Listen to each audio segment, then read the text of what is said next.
शेतकरी मित्रांनो, आपण ह्या प्लॉटला 6 ml 4 फूट असताना 6 ml लिओसिनची फवारणी घेतली आहे.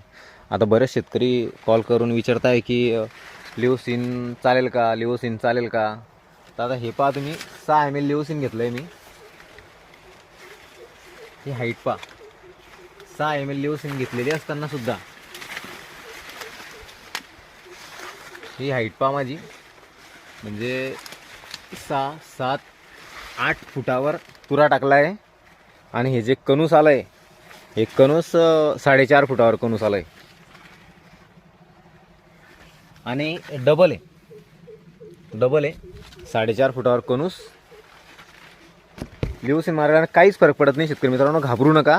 डायरेक्ट वापरा. 8 फुटावर तुरा आला आहे लिओसिन मारले असतं सुद्धा.